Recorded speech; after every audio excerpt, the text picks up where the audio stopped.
स्वर कोकिला लता मंगेशकर पर अनेक किताबें लिखी गई हैं, लेकिन हाल ही में प्रकाशन विभाग भारत सरकार द्वारा प्रकाशित इस पुस्तक में लता मंगेशकर के जीवन के अनेक अनछुए पहलुओं पर रोशनी डाली गई है।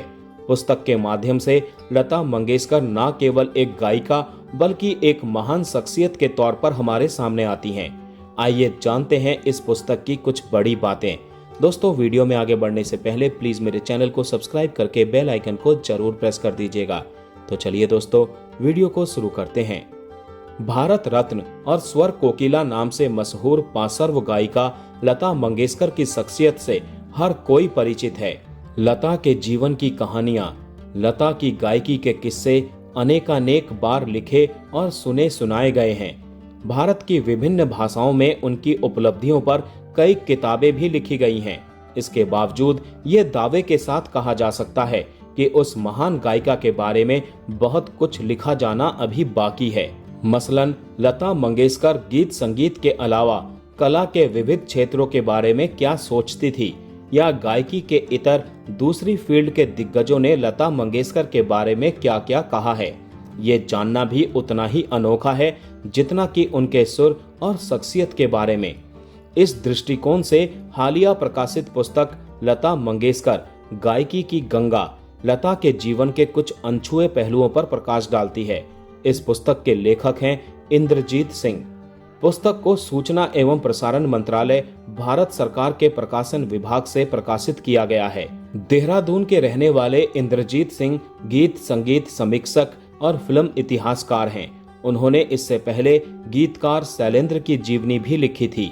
लता मंगेशकर गायकी की गंगा गीत संगीत और फिल्म इतिहास के अध्येताओं के लिए एक उपयोगी पुस्तक है, न केवल सिनेमा के शौकीनों के लिए बल्कि उनके लिए भी जो इस क्षेत्र में विशेष अध्ययन करने वाले शोधार्थी हैं।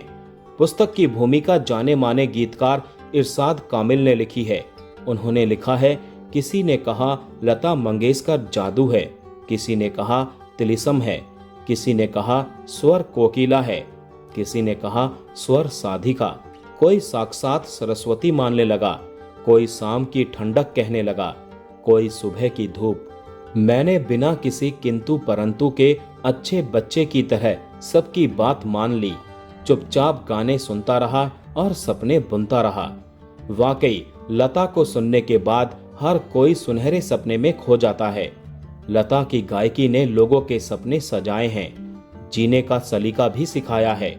बहुत कम लोगों को मालूम होगा कि लता मंगेशकर का क्रिकेट प्रेम जबरदस्त था।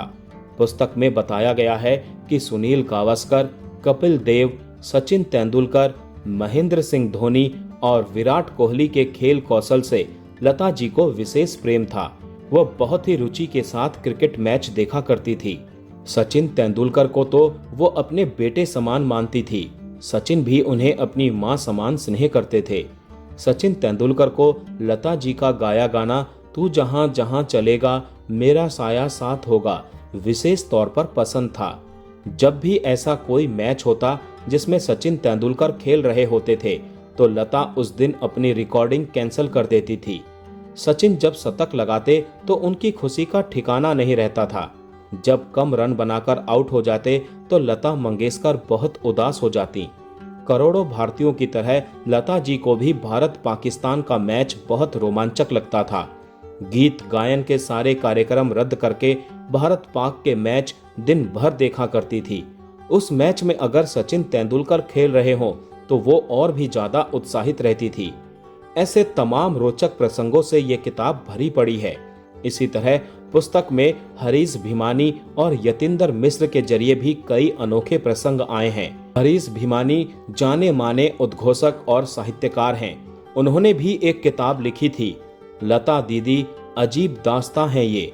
इस पुस्तक में उनके माध्यम से लता जी की कई स्टेज परफॉर्मेंस के रोचक संस्मरण दर्ज हैं।